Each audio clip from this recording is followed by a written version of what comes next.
আসসালামু আলাইকুম ভাই। ওয়ালাইকুম আসসালাম। ভাই কেমন আছো? হ্যাঁ, ভালো।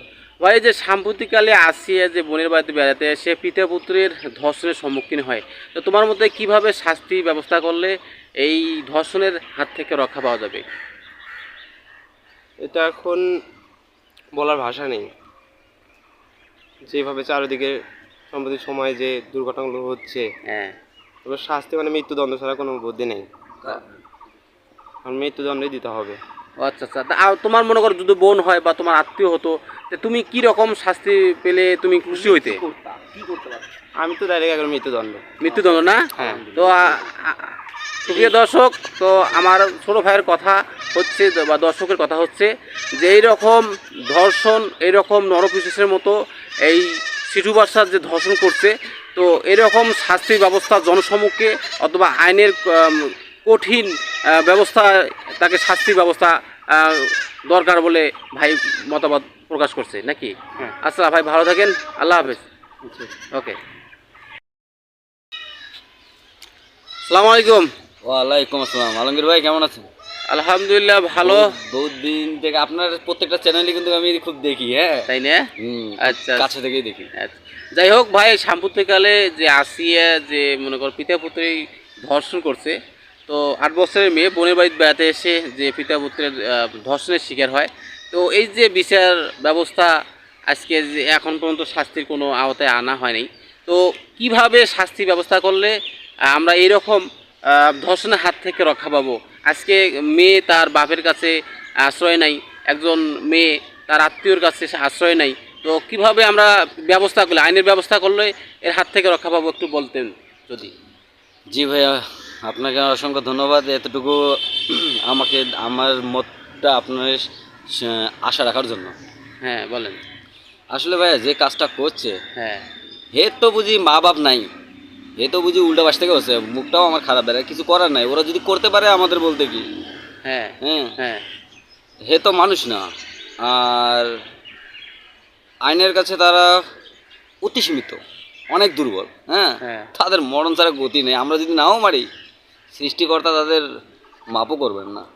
হ্যাঁ। যাই হোক ভাইয়া, কিভাবে শাস্তির ব্যবস্থা করলে তুমি খুশি হইতে, মানে তোমার যদি বোন হতো, তোমার ছোট বোন বা তোমার আত্মীয় স্বজন? আসলে এখানে তো মনে করেন যারই আত্মীয় স্বজন হোক না কেন, হ্যাঁ আনকন্ট্রোল হয়ে যেত, খুব তাই? খারাপই হতো। হ্যাঁ, মারে ফেলতো, আনকন্ট্রোল হয়ে যাবে। আর এই সিচুয়েশনগুলো ফেস করার একটাই ওয়ে, সেটা হচ্ছে গিয়ে হয় নিজেকে ইনভলভ হতে হবে, নয়তো শাসনকর্তার কাছে আবেদন দিয়ে শাসনকে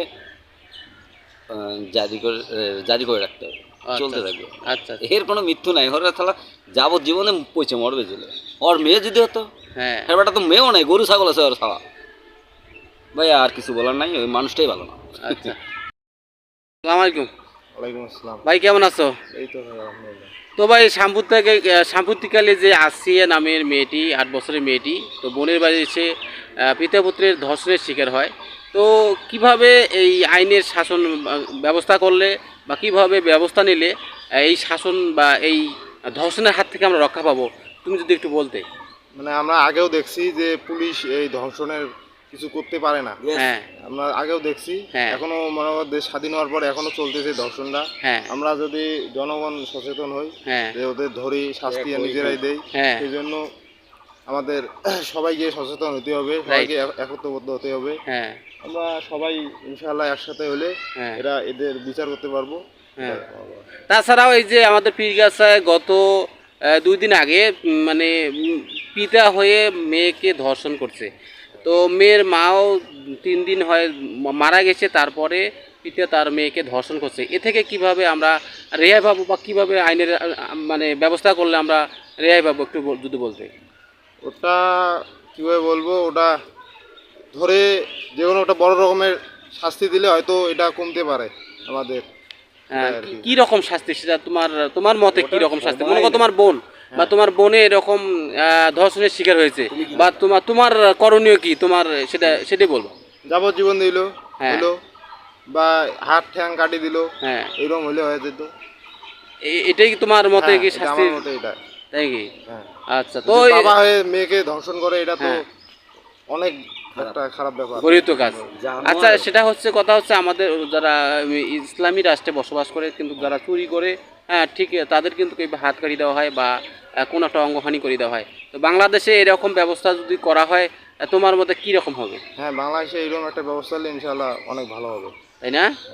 আচ্ছা, তো ভাই ভালো থাকিও, আল্লাহ হাফেজ। ভাই কেমন আছো? ভাই আসসালাম ওয়ালাইকুম আসসালাম ভাই। তো ভাই সাম্প্রতিক বেলা ঘটে যাওয়া যে তোমার এই আসিয়া নামে একটা মেয়ে, তো বোনের বাড়িতে বেড়াতে এসে যে ধর্ষণের শিকার হয়, তো কিভাবে শাস্তির আওতায় আসলে এরকম মানে ধর্ষণ আর হবে না, তোমার মতে কি? ভাই শাস্তি তো বর্তমান দেশের পরিস্থিতি অনুযায়ী হ্যাঁ। দেশের নিরাপত্তা ব্যবস্থা আইন প্রশাসন ঠিক রাখতে হবে। তারপর শাস্তির ব্যবস্থা এটা আইনীয় ব্যবস্থা, আইনীয় ধারা অনুযায়ী যেটা আছে সেটা দেওয়া লাগবে। হ্যাঁ। আর মনে হয় যে নেক্সট টাইমে যেন এইরকম জঘন্য কাজ ধর্ষণ কাজ করতে না পারে। তো মানে কি রকম শাস্তির ব্যবস্থা করতে হবে, তোমার মতে কি, মানে কি রকম শাস্তির ব্যবস্থা করলে এরকম মানুষ সাহস পাবে না ধর্ষণ করার জন্য?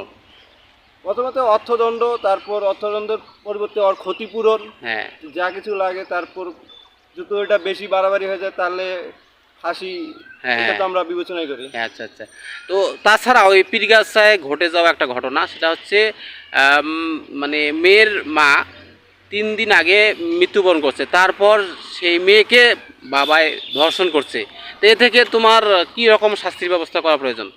ও এটা এটা এটা বলার বাইরে, এটা তারপরও হ্যাঁ। এটা যেহেতু নিজের মধ্যে হয়ে গেছে, এটা আইন, সর্বোচ্চ আইন মেনে আমরা ফাঁসি কামনা। কামনা করছি। আচ্ছা আচ্ছা।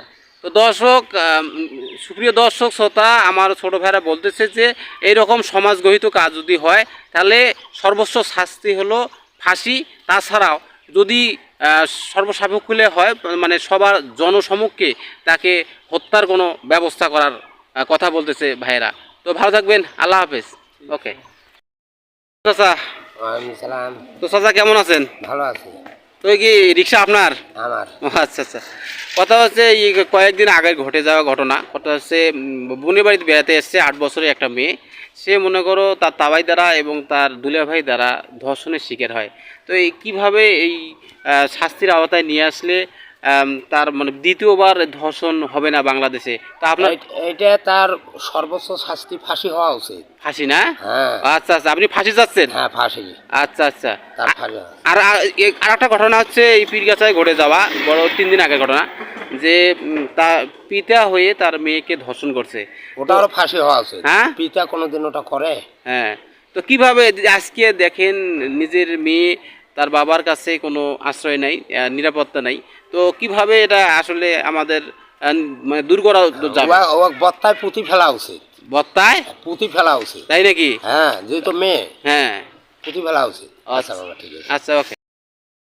দর্শক, যে এই সাম্প্রতিককালে যে আসিয়া 8 বছরের মেয়ে বোনের বাড়িতে এসে পাইতিয়াপুত্রের যে ধর্ষণের শিকার হয়, তো এই বিষয়ে যারা আমি কয়েকজনকে জিজ্ঞেস করছি, তারা কিন্তু সাফল্যে তারা চাচ্ছে যে তাদেরকে জনসমক্ষে এনে মারা হোক, অথবা ফাঁসির কাঠগড়ায় দাঁড়িয়ে তাদেরকে ফাঁসি দিয়ে মারা হোক। কারণ এইরকম যাতে দ্বিতীয়বার কোনো পুরুষ বা কোনো পিতা, কোনো বা আত্মীয় স্বজন যে ছোট বাচ্চাদের এই নির্যাতন করে বা ধর্ষণ করে যাতে না মারে, হ্যাঁ, এবং তারা যেন দেখে যে একটা কাজ করার আগে যাতে 100 বার ভেবে বা ভাবে, তারা কিন্তু এভাবে কিন্তু যদি আমরা আইনের ব্যবস্থায় কঠোর শাস্তি দমন করতে পারি, তারা কিন্তু দ্বিতীয়বার এরকম অন্যায় করার সাহস পাবে না।